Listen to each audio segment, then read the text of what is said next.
ഈ പ്രപഞ്ച ചരാചരങ്ങളെ സാക്ഷി നിർത്തിക്കൊണ്ട് ബിനോയ് കുഞ്ഞുമോൻ എന്ന് പറയുന്ന ഞാൻ ഇതാ ഞരമ്പിനുള്ള അസുഖത്തിനുള്ള മരുന്ന് കുടിക്കാൻ പോകുന്നു. സ്വാമി ചത്താൽ സ്വാമി ഉത്തരവാദിത്വം പറഞ്ഞു. ഉത്തരവാദിത്വം ധൈര്യമാണ്. സ്വാമി വരുമ്പോ ഇത്രേ ഉള്ളൂ.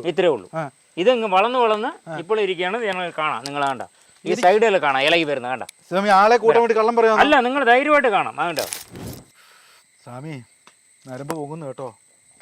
സ്വാമി പൊങ്ങി തുടങ്ങി.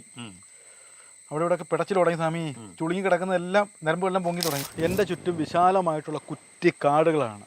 ഈ കുറ്റിക്കാട്ടിൽ ഞാൻ ഒരാളെ തപ്പി വന്നതാണ്, അഗസ്ത്യമുനി. അഗസ്ത്യമുനി ആരാണെന്ന് അതൊക്കെ ഞാൻ വഴിയേ പറയും. ഈ അഗസ്ത്യമുനിക്ക് ഒരുപാട് പ്രത്യേകതയുണ്ട്. ഇദ്ദേഹം എപ്പോഴും ഈ കാട്ടിനുള്ളിൽ കാണും. ഒരുപാട് കാട് എവിടെയുണ്ടോ അവിടെ ആരുണ്ട്? നമ്മുടെ അഗസ്ത്യമുനി എന്നറിയപ്പെടുന്ന മോഹനൻ സ്വാമിയുണ്ട്. ആളുടെ പേര് മോഹന സ്വാമി എന്നാണ്. ഈ അഗസ്ത്യമുനി എന്നുള്ള പേര് കിട്ടിയതൊക്കെ ഞാൻ വഴിയേ പറയുമെങ്കിലും ഈ കാട്ടിനുള്ളിൽ എവിടെയോ അദ്ദേഹം ഉണ്ട്.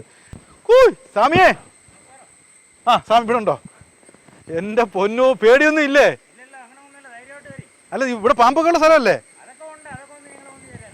അതുകൊണ്ട് ഈ ഒരു മനുഷ്യൻ പോലും ഇല്ല അവിടെ കേട്ടോ. എന്നിട്ട് പോലും ആ വെള്ളച്ചാട്ടത്തിനടുത്ത് ആ കുറ്റിക്കാട്ടിൽ നിറഞ്ഞ ആ സ്ഥലത്താണ് സ്വാമി ഒറ്റയ്ക്ക് നിൽക്കുന്നത്.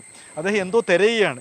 എന്തോ തിരയുന്നതെന്ന് അറിഞ്ഞു കഴിഞ്ഞാലാണ് നിങ്ങളൊക്കെ ഞെട്ടിപ്പോകുന്നത്. ഒരു അത്ഭുതം മരുന്ന് തപ്പിയുള്ള യാത്രയിലാണ്. കാര്യം എല്ലാ അസുഖത്തിനുള്ള ഒരു സൂപ്പ് തയ്യാറാക്കാനുള്ള ഒറ്റമൂലി തപ്പിയാണ് നമ്മുടെ മോഹൻ സ്വാമി ഈ വനത്തിനുള്ളിൽ തപ്പി നടക്കുന്നത്. സ്വാമി കിട്ടിയെന്നാ പറയുന്നത്. എന്തായിരുന്നു നിന്റെ കാണിച്ചേ സംഭവം? എന്തിയേ സംഭവം? അത്ഭുതം മരുന്ന് കിട്ടിയില്ലേ? സ്വാമി വീണല്ലോ. പേടിയൊന്നും ഇല്ലേ? പാമ്പൊക്കെയുള്ള സ്ഥലമല്ലേ? ഇതെല്ലാം കിടപ്പുണ്ട്. അതിനകത്ത് ഒന്നും ഇതിനകത്ത് എടുക്കണം നമ്മൾ. ഇതിന്റെ ഉള്ളിൽ നിന്നാണ് ഈ സംഭവം വലിച്ചു പറിച്ചെടുത്ത് വന്നത്. ഇതിനകത്താണ് ഇരിക്കുന്നത്. കണ്ട ഇത് മുള്ളാണ്. അങ്ങോട്ടേക്ക് പോകരുത് കേട്ടോ. അങ്ങോട്ട് സ്ഥിരം ഇവിടെ ഒരു സ്ഥലമാണോ? നമ്മൾ സ്ഥിരം വരുന്നത്. ഇത് മുള്ളാണ്. പേടിയൊന്നുമില്ല. കണ്ടോ, ഇതിൽ കിട്ടുന്ന കളിയിലാണ്. സ്വാമി എല്ലാം അറിയപ്പെടുന്ന അഗസ്ത്യമുനി അല്ലേ? അഗസ്ത്യമുനിയുടെ സ്വാമി എന്ന് പറഞ്ഞാൽ നമ്മുടെ അഗസ്ത്യമുനി അല്ലോ, അവരുടെ ശിഷ്യനാണ്. അവരുടെ ശിഷ്യനാണ്. അദ്ദേഹത്തിന്റെ ആത്മാവ് ശരീരത്തിൽ വരും. അതേ നമ്മൾക്ക് വരുന്ന പറയുന്നത്. അതൊക്കെ നമുക്ക് ഇനി അവിടെ ചെന്ന് കാണിക്കാം. അത് അമ്പലത്തിൽ കാണാം. അപ്പൊ എന്തായാലും നമുക്ക് ഈ കൂട്ട് കിട്ടി കേട്ടോ. ഈ അത്ഭുത കൂട്ട് കിട്ടിയിരിക്കുകയാണ്. ഈ കൂട്ട് കൊണ്ട് സ്വാമി ഒരു അത്ഭുതം മരുന്നുണ്ടാക്കും. ഒരു ഉഗ്രൻ സൂപ്പ് എന്ന് പറഞ്ഞാല് എല്ലാ അസുഖത്തിനുമുള്ള സൂപ്പ് അല്ലേ? ക്യാൻസർ, കിഡ്നി, ലിവർ, പനി, കോച്ചുവാദം എന്ന് വേണ്ട സകല അസുഖത്തിനുള്ള മരുന്ന് ഉണ്ട്. അതാണ് ഈ കിഴങ്ങ് ഉണ്ട്. അപ്പൊ ഈ കിഴങ്ങ് കൊണ്ട് നമുക്ക് നേരെ ഇനി ആശ്രമത്തിലോട്ട് പോവാം. ആശ്രമത്തിൽ ദൂരമുണ്ടോ? ഉണ്ടല്ലോ. നമുക്ക് ഇനി അങ്ങോട്ട് പോവാം. ഞങ്ങൾ എന്തായാലും ഈ മരുന്ന് നമ്മി ആശ്രമത്തിലോട്ട് പോവുകയാണ്. ഒരുപാട് ദൂരം. അപ്പൊ അങ്ങനെ നമ്മൾ എവിടെ എത്തി? അഗസ്ത്യമുനിയുടെ ആ വിശാലമായ കുടിലോ കൊട്ടാരത്തിലോ എന്ത് വേണമെങ്കിലും വിശേഷിപ്പിക്കാം കേട്ടോ. ചുറ്റും ഇങ്ങനെ പിന്നെ ഷീറ്റൊക്കെ മേഞ്ഞ് ഭയങ്കര സെറ്റപ്പിലാണ് താമസിക്കുന്നത്. അപ്പോൾ പലർക്കും സംശയം തോന്നി ഈ അഗസ്ത്യമുനി ആരാണെന്ന്. അതെ, എൻ്റെ മുമ്പിൽ അദ്ദേഹത്തിൻ്റെ യഥാർത്ഥ രൂപമുണ്ട്. കണ്ടോ, ഇതാണ് നമ്മുടെ അഗസ്ത്യമുനി എന്ന് പറയുന്ന ആൾ. താടി മുടിയൊക്കെ നീട്ടി വളർത്തി ഇവിടുത്തെ സ്വന്തം അന്തേവാസിയാണ്. ഇദ്ദേഹത്തിൻ്റെ ആത്മാവാണ്, ഇദ്ദേഹത്തിൻ്റെ ജീവനാണ് നമ്മുടെ മോഹൻ സ്വാമിയിലേക്ക് കയറുന്നത്. അപ്പോൾ ഇങ്ങനെ ഇദ്ദേഹത്തിൻ്റെ ആത്മാവ് നമ്മുടെ മോഹൻ സ്വാമിയിലേക്ക് കയറുമ്പോൾ അദ്ദേഹം വേറൊരാളായിട്ട് മാറും. ആ ഫോട്ടോയെ കണ്ട ആൾ മാതിരി തന്നെ, ഒരു സംശയമില്ല. ഗുരുവാണ്. അപ്പൊ ഇങ്ങനെ രൂപം തന്നെ തന്നേക്കുവാ അഗസ്ത്യമുനി അല്ലേ? ആ രൂപം കണ്ടോ, അഗസ്ത്യമുനിയുടെ അതേ രൂപമുണ്ട്. അത്ര താടിക്ക് ഇത്ര നീട്ടമില്ല അല്ലേ? താടി ഇച്ചിരി നീളണം. അത്ര നമ്മൾ ശ്രമിച്ചുകൊണ്ടിരിക്കുക ഇല്ലേ? അപ്പൊ എന്തായാലും നമുക്കൊരു കുറച്ച് ദിവസങ്ങൾക്കുള്ളിൽ ഇത് നീട്ടം അത്രയും വരും. 2027, 2029 കാലഘട്ടങ്ങൾ വരുമ്പോൾ നമ്മുടെ ഇവിടെ തന്നെ ഭഗവാന്റെ മുമ്പിൽ സ്ഥാനത്തെ ആണോ എന്നാണ് നമ്മുടെ അഗസ്ത്യമുനി തന്നിരിക്കുന്നത്. അപ്പൊ എന്തായാലും ഈ അഗസ്ത്യമുനി ശരീരത്തിലേക്ക് വരുമോ? അത് അവരുടെ പ്രായണം വരുമ്പോൾ നമ്മൾ ധ്യാനത്തിലിരിക്കുമ്പോൾ അഗസ്ത്യമുനി തന്നെ വാക്ക് പറയുന്നത്. അതാണ് ഈ മരുന്ന് നമുക്ക്. അപ്പൊ ഇതാണ് ഇത് കണ്ടോ, അതാണ് മൂലികയിൽ കൊണ്ട്. അപ്പൊ ഈ സാധനം ഇങ്ങനെ തിളപ്പിച്ചിട്ടേക്കുവാണ് അല്ലേ സ്വാമി? അപ്പൊ ഇങ്ങനെ 24 മണി തിളപ്പിച്ചിട്ടേക്കും. അപ്പൊ ആവശ്യക്കാർക്ക് ഈ ഔഷധ കൂട്ട് കൊടുക്കും. എല്ലാ അസുഖങ്ങളും മാറും. അപ്പൊ ഞാനൊരു കാര്യം ചോദിക്കട്ടെ, സ്വാമി ഭയങ്കരമായിട്ടുള്ള ത്രികാല ജ്ഞാനിയാണല്ലോ. എന്റെ ശരീരത്തിൽ എന്തെങ്കിലും അസുഖം ഉണ്ടെന്ന് പ്രവചിച്ച് പറയാൻ പറ്റുമോ? നിങ്ങൾക്ക് അസുഖം എന്ന് പറയുകയാണെങ്കിൽ നരമ്പ് തളർച്ചയുണ്ട്. നരമ്പ് രോഗിയായിട്ടുണ്ട്. നരമ്പ് രോഗിയാണ്. ചില സമയങ്ങളിൽ പെണ്ണുങ്ങളെ കാണുമ്പോൾ ചെറിയൊരു നരമ്പ് രോഗം, അതാണ് ഉദ്ദേശിക്കുന്നത്. അപ്പൊ കൃത്യമായിട്ട് ആ രോഗം കണ്ടുപിടിച്ചിരിക്കുകയാണ് സ്വാമി. ആൾക്കാർ കണ്ടോണ്ടിരിക്കും. അങ്ങനെ രോഗം ഉണ്ടോ? എനിക്ക് ഉണ്ട്. പ്രത്യേകിച്ച് പെണ്ണുങ്ങളെ കാണുമ്പോ. അതായത് എന്ന് പറഞ്ഞാൽ നിങ്ങളുടെ അടുത്ത് വരുമ്പോ അവരുടെ രോഗം എന്ന് പറഞ്ഞു കഴിഞ്ഞാൽ ഉണ്ട്. അപ്പൊ എന്തായാലും ഞരമ്പ് രോഗത്തിന് വേണ്ടി എനിക്ക് തന്നാ മാറുമോ? മാറും, തീർച്ചയായിട്ടും മാറിയിരിക്കുമല്ലോ. ഞാൻ ഇത്രയും കിലോമീറ്ററുകൾ താണ്ടി എത്ര എവിടുന്ന് വരുന്ന അറിയോ? അങ്ങ് ഉഗാണ്ടെന്ന് വരുവാ ഈ മരുന്നിന് വേണ്ടി മാത്രം. തീർച്ചയായിട്ടും. അപ്പൊ ശരിക്കും ഇങ്ങനെയുള്ള കഴിവ് എങ്ങനെ കിട്ടിയത്? ഇത് അഗസ്ത്യമുനി തന്നതാണ്. പരശുരാമർക്ക് 6ാമത്തെ അവതാരം എടുക്കുമ്പോൾ നമുക്ക് തന്ന് ഇവിടെ വന്ന് 21 വർഷമായി. 21 വർഷമായി ഇവിടെ വന്ന് ഭഗവാനെ സേവിക്കാൻ തുടങ്ങിയിട്ട് അതിനുശേഷം നമ്മൾ ഒരുപാട് മരുന്നുകൾ കണ്ടുപിടിച്ചു. പരശുരാമന്റെ ഒരു കട്ടുമുണ്ട് കേട്ടോ. പണ്ട് പുസ്തകത്തിലൊക്കെ നോക്കുമ്പോൾ ഇങ്ങനെ പിടിച്ചിരിക്കുന്നത് മഴവും പിടിച്ചിരിക്കുന്നത് പരശുരാമന്റെ, അതാണ് അവതാരം അല്ലേ? അപ്പൊ ശരി. അപ്പൊ ഇതുണ്ടോ? ഇത് സ്വയംഭാണ്. ഇതെന്ത് തിരുമൂർത്തിയിലാണ്, ബ്രഹ്മമൂർത്തിയിൽ. ഇത് ചെറിയ കല്ലായിരുന്നു. ഇത്രയും ഉണ്ടായിരുന്നു. ഇത്രേ ഉള്ളായിരുന്നു. ഇത്രേ ഉണ്ടായിരുന്നു. സ്വാമി വരുമ്പോ ഇത്രേ ഉള്ളൂ. ഇത്രേ ഉള്ളൂ. ഇത് വളർന്ന് ഇപ്പോൾ ഇരിക്കുകയാണ്. ഞങ്ങൾ കാണാം, നിങ്ങൾ കണ്ട ഈ സൈഡിൽ കാണാം ഇലകി വരുന്ന കണ്ട. സ്വാമി ആളെ കൂട്ടാൻ വേണ്ടി കള്ളം പറയാം. അല്ല, നിങ്ങൾ ധൈര്യമായിട്ട് കാണാം. കണ്ടോ, അപ്പൊ ഇത് വളർന്നുകൊണ്ടിരിക്കുകയാണെന്ന് പറയുന്നത്. ഇത് കണ്ടോ, ഇലകുന്ന കണ്ട. അപ്പൊ ഇതിന് അപ്പൊ ഞാൻ കല്ലിന് ജീവനുണ്ടോ? ജീവനുണ്ട്. അപ്പൊ ഇത്രയും വളർന്നതാണ്. ചെറുപ്രായത്തിൽ വരുമ്പോ ഇത്രേ ഉള്ളൂ. അത്രേ ഉള്ളൂ, ഇത്രേ ഉള്ളൂ. യാതൊരു സംശയം. ഇപ്പഴും നമുക്ക് കാണാൻ പറ്റുമോ? ഇത്രയും നമ്മൾ ഇത് കാണാന്നുകൊണ്ടിരിക്കുകയാണ്. നിങ്ങൾ അടുത്ത വർഷം വരുമ്പോൾ ഇതിനെക്കാട്ടും കാണാം. എനിക്ക് എന്തായാലും ഒരു ഫോട്ടോ എടുത്ത് വെച്ചോ. ഇതെന്തായാലും പ്രേക്ഷകർ വീഡിയോ സൂക്ഷിച്ച് വെച്ചോണം. അടുത്ത പ്രാവശ്യം വരുമ്പോഴത്തേക്ക് ഇത് വളർന്നു ഇല്ലയോ എന്നുള്ളത് നിങ്ങൾ തന്നെ പറയണം അല്ലേ? തീർച്ചയായിട്ടും. അത് യാതൊരു സംശയമില്ല. ആയിരക്കണക്കാണ് പേര് ഇപ്പോഴും നമ്മൾ കണ്ടുകൊണ്ടിരിക്കുകയാണ്. ഇത് ഒരു മനുഷ്യൻ നിൽക്കുന്ന രീതിയിലാണ് ഇതിൻ്റെ ഇത്. അപ്പൊ സ്വാമിക്ക് സത്യം പറഞ്ഞ് ഇങ്ങോട്ടേക്ക് ഒരു കുഞ്ഞിനെ പോലെ ചെറുപ്രായത്തിൽ കിട്ടിയതാ. ഇവൻ ഈ പരിവാക്കി എടുത്തു. ഈ പരുവത്തിൽ നമ്മൾ ഇത് വളർന്നുകൊണ്ടിരിക്കുകയാണ്. മുണ്ട് വരെ ഉടുപ്പിച്ച് ഇത് അങ്ങനെ തന്നെ ജെട്ടി കിടന്ന സാധനം കയ്യിൽ ഒരു ഉടുപ്പിച്ച് പഠിപ്പിച്ച്. എന്തായാലും ഭയങ്കര സംഭവമാണ് ഇത്. ശരിക്കും പറഞ്ഞാൽ ഒരു അതിശയമാണെന്നാണ് എനിക്ക് തോന്നുന്നത്. ഇങ്ങനെ സ്വാമി പറയുന്ന സത്യമാണെങ്കിൽ ഇതിൽ വലിയ ഇത് സത്യം എന്ന് പറയുന്നത് നിങ്ങൾ ചോദിച്ചല്ലേ സത്യം എന്ന്. ഇത് സത്യപ്പാറയാണ്. സത്യപ്പാറയാണ്. ഈ കോടതിയിൽ നീതി എങ്ങനെ കിട്ടുന്നു അതേ രീതിയിൽ ഇവിടെ സത്യം, നമ്മളെ സത്യം മാത്രമേ പറയാൻ പറ്റൂ. കള്ളം പറഞ്ഞു കഴിഞ്ഞാൽ നിങ്ങൾ പണി കിട്ടിയിരിക്കും. ഇപ്പൊ തന്നെ നാളെ ഈ മുമ്പിലിരിക്കുന്ന കണ്ടോ, ആ മരം കണ്ടോ, അത് മുറിച്ചതാണ്.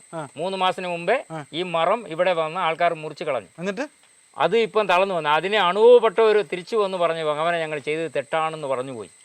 അത് ഉറപ്പാണ്. വേപ്പും നാവലും രുദ്രാസമരം ഉണ്ടായി. അപ്പൊ ഇവിടെ കളിക്കുന്നത് സൂക്ഷിച്ചു വേണമെന്നാണ് സ്വാമി പറയുന്നത്. ഇവിടെ ഇത് അല്ല ഫോറസ്റ്റ് ഈ ഫോറസ്റ്റ് റേഞ്ചറായിട്ട് ഇരുന്ന ഒരാള് ഇതിനകത്ത് കയറി കൊട പിടിച്ചുകൊണ്ട് ഇതിനെ ചവിട്ടിയപ്പോൾ ഇത് കണ്ട് അയാൾ പേടിച്ച് പിന്നെ ചെന്ന് നോക്കിയപ്പോഴാണ് ഇത് സത്യം എന്ന് അറിഞ്ഞത്. അപ്പൊ ഇതിന്റെ കൂട്ടത്തിൽ മരുന്ന് ശ്രദ്ധിക്കുന്നുണ്ട് കേട്ടോ. നമ്മൾ കാര്യം പറയുന്ന കൂട്ടത്തിൽ സ്വാമി സാധനങ്ങളും നമ്മൾ അതിനകത്തിടാൻ പോവുകയാണ്. അപ്പൊ രണ്ടാമത്തെ കൂട്ട് തയ്യാറാക്കാൻ പോവുകയാണ്. ഇതാണ് ശരിക്കും പറഞ്ഞാൽ ഈ കൂട്ട് സ്വാമി ഒരു മനുഷ്യൻ പറഞ്ഞു കൊടുക്കത്തില്ല അല്ലേ? പറഞ്ഞു കൊടുക്കുവോ? അല്ല, പറഞ്ഞു കൊടുക്കുന്നുണ്ട്. നമ്മൾ വരുന്നവർക്ക് പറഞ്ഞു തരാം. അത് എന്തൊക്കെ കച്ചവടം കൂട്ടത്തില്ലേ കൊടുക്കണ്ടേ? അല്ല സ്വാമി, പറഞ്ഞു കൊടുത്തു കഴിഞ്ഞാൽ ആൾക്കാർ വീട്ടിൽ തയ്യാറാകത്തില്ലേ? കൊണ്ടുപോകണം, അവർ കഴിക്കണമല്ലോ. അഗസ്ത്യമുനി അതാ പറഞ്ഞിരിക്കുന്നത്. ഇത് സോമ്പിടുന്നത് കേട്ടോ. അപ്പൊ ഞാൻ ഇളക്കി കൊടുക്കും. അപ്പൊ എന്റെ ഞരമ്പ് രോഗത്തിനുള്ള മരുന്ന് തയ്യാറായിക്കൊണ്ടിരിക്കുവാണ്. സകല മഞ്ഞപ്പൊടി.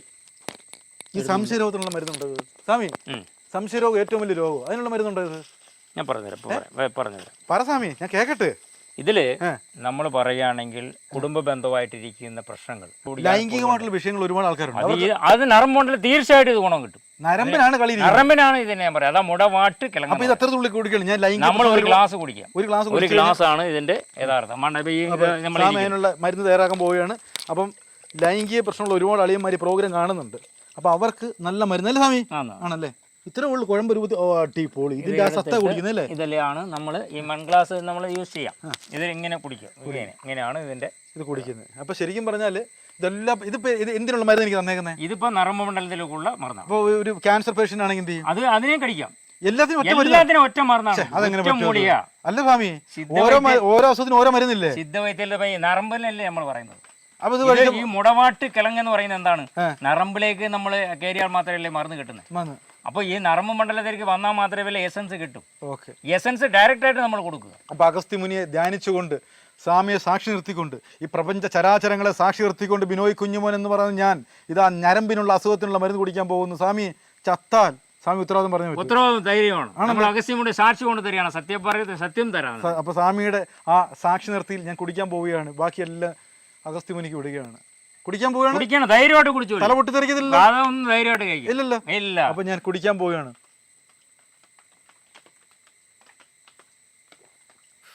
സ്വാമി നരമ്പ് പൊങ്ങുന്നു കേട്ടോ. സ്വാമി പൊങ്ങി തുടങ്ങി. അവിടെ ഇവിടെ ഒക്കെ പിടച്ചിൽ തുടങ്ങി. സ്വാമി ചുളുങ്ങി കിടക്കുന്നതെല്ലാം നരമ്പെല്ലാം പൊങ്ങി തുടങ്ങി. പൊങ്ങുന്നു. നരമ്പ് എഴുന്നേറ്റ് കേട്ടോ. പുറം കിടന്ന് മൊത്തം എഴുന്നേറ്റ് പൊങ്ങി തുടങ്ങി കേട്ടോ. നിങ്ങൾ ഇതാണ് അഗസ്ത്യമുനിയുടെ സാക്ഷി. കണ്ടോ? ഇതെല്ലാം ചുളുങ്ങി കിട സാധനം ഇത് കണ്ടോ. ഇത്രയും നേരം ഇരിക്കുന്നത് ഇനി കാണും കാലിലൊക്കെ പൊങ്ങി തുടങ്ങി കേട്ടോ. ഇതൊക്കെ ചത്ത് കിടക്കുവായിരുന്നല്ലേ? ഇപ്പൊ കണ്ടോ എങ്ങനെ ഇരിക്കുന്നത്? കണ്ടോ കാലിലെല്ലാം പൊങ്ങി തുടങ്ങി. എന്റെ സ്വാമി ഞാൻ തൊട്ടോട്ടെ. ഭഗവാനെ അല്ല ഇത് ഞാൻ സത്യം പറഞ്ഞാലേ സ്വാമി വന്നപ്പോ കണ്ടോ ഇതെല്ലാം ചത്ത് കിടക്കുമായിരുന്നു. ജീവനില്ലാതെ ഇങ്ങനെ മരിച്ചു കിടക്കുമായിരുന്നു. അപ്പൊ എനിക്കൊരു ജീവിക്കണ ഒരു കൊതി തോന്നുന്നു സ്വാമി. തീർച്ചയായിട്ടും. അപ്പൊ എന്തായാലും എന്റെ കണ്ട ഇത് നല്ല സൂപ്പർ സാധനം കേട്ടോ. ഒരു വേറെ ഒന്നും ഇല്ലല്ലോ, അസുഖം മാറിയില്ലല്ലോ, നല്ല സുഖമുണ്ട്. നല്ലൊരു ഇത് ചൂടായിട്ടില്ല. അടിപൊളി കേട്ടോ. ഇത് ഇങ്ങനെ തിളപ്പിച്ചാൽ കെടുവല്ലേ? അപ്പൊ ആൾക്കാർ എവിടെയെങ്കിലും മൈലുകൾ താണ്ടി വന്നാൽ ഇതിനുള്ള എല്ലാ നമുക്ക് അതിനുള്ള തികയും നമ്മൾ എപ്പോ വേണമെങ്കിൽ കൊടുത്തോണ്ടിരിക്കും. അപ്പൊ ഇതിങ്ങനെ തിളപ്പിച്ചിട്ടോണ്ടിരിക്കുവാണ്. സത്യം പറഞ്ഞാൽ പറഞ്ഞാൽ നമ്മൾ സാധനം അയച്ചു കൊടുക്കുകയും ചെയ്യാം. ഈ ഒരു മൃതസഞ്ജീവനി തിരക്കാണ് സ്വാമി ഞാൻ വന്നത്. ഇത് മൃതസഞ്ജീവനി അല്ലത് അല്ലേ? ഇത്രയും ഒരു കഴിവ് വെച്ചിട്ട് എന്തിനാ സ്വാമി ഇത്ര വിളിച്ചിട്ട്? ഇവിടെ ഭഗവാൻ നമുക്ക് തരുമ്പോഴല്ലേ കൊടുക്കാൻ പറ്റും. ഓക്കെ. എനിക്ക് എന്റെ ഞാൻ ഒരുപാട് ദൈവങ്ങളെ കണ്ടിട്ടുണ്ട്. എനിക്ക് അഗസ്ത്യമുനിയുടെ യഥാർത്ഥ രൂപം അഗസ്ത്യമുനി രൂപം എന്ന് പറയുമ്പോൾ കാണിച്ചു. ഇതാണ് സംഭവം. വളരെ സൈലന്റ് ആയിട്ട് കണ്ട. ശരിക്കും പറഞ്ഞാൽ പരശുരാമൻ വരുന്നുണ്ട്, അഗസ്ത്യമുനി വരുന്നുണ്ട്, ഒരുപാട് ദൈവങ്ങൾ അദ്ദേഹത്തിന്റെ മുഖത്ത് ഇങ്ങനെ സ്ഫുരിക്കുകയാണ്. വളരെ ശാന്തമാണല്ലേ. ഇദ്ദേഹത്തിന്റെ വിശ്വരൂപം ഒന്ന് കാണിക്കാൻ പറ്റുമോ? അത് ഭഗവാൻ ഉള്ളിൽ ഇറങ്ങണം എന്ന് ഇറക്കി വിടും എനിക്ക് വേണ്ടി. എനിക്ക് എൻ്റെ അഗസ്ത്യമുനി കാണണം. ഇരിക്കും. ഞാൻ അതിനു വേണ്ടി, ഞങ്ങൾ അതിനുവേണ്ടി മാത്രമേ വന്നിരിക്കുന്നത്. അപ്പോൾ എന്തായാലും ആ മരുന്ന് തയ്യാറാക്കുന്ന കൂട്ടത്തിൽ അദ്ദേഹം അഗസ്ത്യമുനിയായിട്ട് അദ്ദേഹത്തിന്റെ ശരീരത്തിൽ വരുമ്പോഴത്തേക്കുള്ള വിശ്വരൂപം എനിക്ക് കാണണം. അപ്പോൾ ഇദ്ദേഹം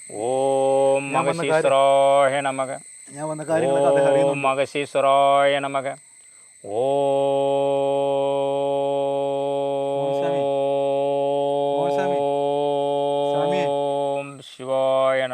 സ്വാമി ഒരു ശരീരത്തിലേക്ക് വന്നോ? അഗസ്ത്യമുനി ഉണ്ടോ? ഉണ്ടോ? ഇപ്പം എൻ്റെ കാര്യങ്ങളൊക്കെ അറിയാൻ പറ്റുമോ? ഇപ്പം മോഹൻ സ്വാമി അല്ല. മോഹൻ എന്ന് പറഞ്ഞ ആളെന്തി? അഗസ്ത്യമുനിയാണ് നമ്മളിപ്പം പറയുന്നത്. ശിവമാണ്. ശിവത്തിലേക്ക് അഗസ്ത്യമുനിയാണ് വന്നേക്കുന്നത്. ഇത് മോഹൻ എന്ന് പറഞ്ഞ ആളെ അല്ല. ഇപ്പം രൂപമൊക്കെ മാറിയല്ലോ. ഭയങ്കര കണ്ണിലൊക്കെ ഒരു തീവ്രത വന്നല്ലോ. കണ്ടോ? കണ്ണിൻ്റെ രൂപമൊക്കെ മാറി കേട്ടോ. കണ്ണൊക്കെ ശരിക്കും പറഞ്ഞാൽ നേരത്തെ കണ്ട, നമ്മൾ കുറച്ച് മുമ്പ് കണ്ട കളിതമാശയൊക്കെ പറഞ്ഞ മോഹൻ എന്ന് പറഞ്ഞ ആളെ അല്ല. നിങ്ങൾ ഒരു 27 വയസ്സ് വരുമ്പോൾ ഒരു പെണ്ണെ സ്നേഹിച്ചിട്ടുണ്ടോ? 27 വയസ്സ് കണ്ടോ? അത് എങ്ങനെ സ്നേഹിച്ചിട്ടുണ്ടോ? ഉണ്ട് സ്വാമി. അത് തെറ്റിപ്പോയോ? തെറ്റിപ്പോയി. പിന്നെ രണ്ടാമത്തെ നിങ്ങൾ പെണ്ണ് നോക്കിയാ? പെണ്ണ് നോക്കി. ഇതെല്ലാം കൃത്യമായിട്ട് അറിയുന്നുണ്ടല്ലോ. ഇത് ആദ്യത്തോട്ട് കാണുന്ന ഭഗവാൻ നമുക്ക് തരുന്ന വൈദ്യം. രണ്ടെണ്ണം തെറ്റിപ്പോയി. അപ്പൊ ഇത്രയും വലിയൊരു ത്രികാല ജ്ഞാനിയാണ് ഞാൻ. അത് നമുക്ക് അഗസ്ത്യമുനി തരുമ്പോഴാണ് നമ്മൾ പറയാൻ പറ്റും. അപ്പൊ ഈ ഭൂമി നടക്കുന്ന കാര്യങ്ങളെല്ലാം അറിയുന്നുണ്ട്. ഇത് ലോകത്തില് ഇപ്പം വരാൻ പോകുന്നത് കേരളത്തില് നമുക്ക് ഈ പിണറായി വരാമല വന്നല്ലോ, വടക്കനാട്ടിൽ വന്നല്ലോ, അതേ വയനാട് അതേപോലെ ഇപ്പോഴും ഒരു ഘട്ടം സംഭവിക്കാൻ പോകുന്നത് ഇത് ഉറപ്പാണ്. എന്റെ ദൈവമേ, അതിന് യാതൊരു സംശയമില്ല. അപ്പൊ ഇനി മഴക്കാലം തുടങ്ങാൻ പോകും. ഈ മഴക്കാലത്തിൽ എത്രയും പെട്ടെന്ന് നമുക്ക് ജൂൺ ജൂലൈ ആഗസ്റ്റിന് മുമ്പേ ഒരു പ്രണയം വന്നിരിക്കും. പഴയ പ്രളയത്തിന്റെ അത്ര ശക്തമായിട്ട് അധികരിക്കും. അപ്പൊ ഒരു ഭയങ്കര ദുരിതം വരും, അത് യാതൊരു സംശയമില്ല. അപ്പൊ നമ്മൾ കരുതി കേരള, കർണാടക, തമിഴ്നാട്, ആന്ധ്ര. ഈ സത്യം സത്യം സത്യം ഇത് സത്യപ്പറൽ എന്ത് സത്യമാണ്. ഇത് എപ്പോഴും ഇങ്ങനെ ചിന്തകൾ മനസ്സിലേക്ക് വരുന്നത്? ഇത് രാത്രിയിലെ നമുക്ക് ഉണർത്തും. അപ്പൊ എന്നിട്ട് ആൾക്കാരോട് പറയോ ഇങ്ങനെ സംഭവം? എല്ലാവർക്കും പറയാറില്ല, ഇവിടെ വരുന്നവർക്ക് മാത്രമേ നമ്മൾ പറയും. അപ്പൊ സ്വാമിക്ക് ഇങ്ങനെ തെളിഞ്ഞു വേറെ സംഭവം വയനാട് ദുരന്തം മനസ്സിലായോ? അതാണ് നമുക്ക് വന്നിരിക്കുന്നത്. അല്ല, വയനാട് ദുരന്തം മനസ്സിലേക്ക് വന്നായിരുന്നു. അത് നേരത്തെ നമുക്ക് അറിയാം. അത് നമ്മൾ പുറത്ത് വരാൻ പറയുന്നില്ല. അന്ന് മനസ്സിൽ വന്നായിരുന്നു. വയനാട് ദുരന്തം കൃത്യമായിട്ട് സ്വാമി മനസ്സിലാക്കി. അത് ഇന്ന് നമുക്ക് പറയാനുള്ളത്, ഈ വർഷം 2025 വിഷുവിന് ശേഷം നമുക്ക് അടുത്ത കാലഘട്ടം, അടുത്ത വിഷുവിന് മുമ്പേ ഈ കേരളത്തിൽ ഒരു പിണറായി വന്ന് ചെയ്യും സംഭവിക്കും. ഞാൻ ഇന്ന് വരുന്ന കാര്യം അറിയായിരുന്നോ? ഇന്നലെ രാത്രി ഉണർത്തിട്ടുണ്ട്. കണ്ടോ? അപ്പൊ ഞാൻ വരുന്ന കാര്യം രാത്രി 3 പേരാണ് കാണിച്ചത്. അതിൽ ഒരാള് ഈ കുടുംബത്തോടെ വരാനുള്ള ആളാണ് വന്നില്ല. അപ്പൊ ഞങ്ങൾ 3 പേര് വരുന്നത് പ്രതീക്ഷിച്ചു. കൃത്യമായി രാത്രി ഉണർത്തിട്ടുണ്ട്. അപ്പൊ ഇനിയിപ്പോ അഗസ്ത്യമുനി പോകാൻ സമയമായോ? പോയോ? ഗുരുവേഷാണ്. പോയി. ഇപ്പം പഴയ മോഹനൻ, നമ്മുടെ റബ്ബർ വെട്ടുകാരൻ മോഹനൻ അല്ലേ? ജോലി എന്ത് തോന്നണം? നമ്മളിവിടെ കാട്ടുപണി ചെയ്യുന്നത്. ഇപ്പം നമ്മുടെ കാട്ടുപണിക്കൊക്കെ ചെല്ലുന്ന പഴയ മോഹനാണ് അല്ലേ? നാട്ടുകാരെ പ്രിയപ്പെട്ട മോഹനാണ്. അപ്പോൾ ഈ റബ്ബർ വെട്ട് കഴിഞ്ഞ ഉടനെ ക്ഷേത്രത്തിൽ വരും. അപ്പോൾ ഇതാണ്. അപ്പോൾ ദൈവീകത എന്ന് പറയുന്ന സംഭവം ഇദ്ദേഹത്തിന് ഒരുപാട് കൊടുത്തിട്ടുണ്ട്. അപ്പോൾ എന്തായാലും നമ്മുടെ പ്രിയപ്പെട്ട സുഹൃത്തിന് വേണ്ടി ഒരു പ്രത്യേക അസുഖമുണ്ട്, ഞാൻ പറയുന്നില്ല, ചെവി പറയാം. അതിനുവേണ്ടി ഒരു പ്രാവശ്യം എനിക്ക് തന്നു വിടണം. അപ്പോൾ എന്തായാലും എന്നോട് പ്രത്യേകം പറഞ്ഞിട്ട് നീ സ്വാമിയെ കാണുവാണെങ്കിൽ ആ മരുന്ന് മേടിച്ചിട്ട് വരണം. അവൻ തീരെ വയ്യാതിരിക്കുകയാണ്. ഇത് ഓക്കെ ഇങ്ങോട്ട് സ്വാമി, ഞാൻ എൻ്റെ ഇത് കൊണ്ടുവന്നിട്ടുണ്ട്. അപ്പം നമ്മുടെ സുഹൃത്തിന് വേണ്ടിയുള്ള സാധനമാണ്. അപ്പം ഞാൻ കിലോമീറ്ററുകൾ താണ്ടി ഒരുപാട് ആശുപത്രിയിലെ കൊണ്ടുപോയതാണ്. തീർച്ചയായിട്ടും. അല്ല, ഒരുപാട് ആശുപത്രി കൊണ്ടുപോയിട്ട് രക്ഷയില്ല. ഡോക്ടർമാരെല്ലാം തള്ളിയ കേസാണ്. നിങ്ങൾ കുടിച്ചോളി. ഞാനല്ല കുടിക്കുക, എനിക്ക് ഓക്കെയാ. മറ്റേ പുള്ളി കൊടുക്കുക. അപ്പോൾ ഇത് നമ്മുടെ സുഹൃത്തിന് വേണ്ടിയുള്ള മരുന്നാണ്. നല്ല കൊഴുത്ത വെള്ളം കേട്ടോ. അപ്പോൾ ഈ മൃതസഞ്ജീവനി കൊണ്ട് ഞാൻ പറക്കാൻ പോവുകയാണ്. പണ്ട് ഹനുമാൻ മറന്നല്ലോ. തീർച്ചയായിട്ടും. അപ്പം മൈലുകൾ താണ്ടി എൻ്റെ സുഹൃത്തിൻ്റെ ജീവൻ രക്ഷപ്പെടുത്താൻ വേണ്ടി, അവൻ്റെ സ്വസ്ഥമായ കുടുംബത്തിന് വേണ്ടി ഇതാ സ്വാമിയുടെ കയ്യിൽ നിന്നും ഈ മരുന്നുമായിട്ട്, അല്ലെങ്കിൽ ഈ പറയുന്ന മൃതസഞ്ജീവനുമായിട്ട് പോവുകയാണ്. അപ്പോൾ എന്നെ അനുഗ്രഹിച്ചാലും പോട്ടെ സ്വാമി. അപ്പോൾ എന്തായാലും ഈ മൃതസഞ്ജീവനിയുമായിട്ട് ബിനോയ് കുഞ്ഞുമൻ എന്ന ഞാൻ പറക്കാൻ പോവുകയാണ് ഈ ആശ്രമം വിട്ടിട്ട്. അപ്പോൾ എൻ്റെ സുഹൃത്തിനൊരു പുതിയ ജീവിതം കിട്ടട്ടെ, അവന് സന്തോഷകരമായിട്ട് ജീവിതം കിട്ടട്ടെ എന്ന് മാത്രം പറഞ്ഞുകൊണ്ട് സ്വാമിക്ക് ഒരു എന്താ പറയുന്നത് ആയുസ്സും ആരോഗ്യം ദൈവം കൊടുക്കട്ടെ, അഗസ്ത്യമുനി കൊടുക്കട്ടെ എന്ന് പറഞ്ഞുകൊണ്ട് നമുക്ക് പിരിയാം. ഓക്കെ സ്വാമി. അപ്പോൾ ഞാൻ യാത്രയാവുകയാണ്. എന്തായാലും ഈ മൃതസഞ്ജീവനിയുടെ ഈ കഥ എല്ലാ പ്രേക്ഷകർക്കും ഇഷ്ടമായെന്ന് വിചാരിക്കുന്നു. ഇനി മറ്റൊരു എപ്പിസോഡിൽ മറ്റൊരു അറിയാ കഥയുമായി വീണ്ടും ഞാനെത്തും. അതുവരേക്കും മൃതസഞ്ജീവനിയുമായിട്ട് യാത്ര.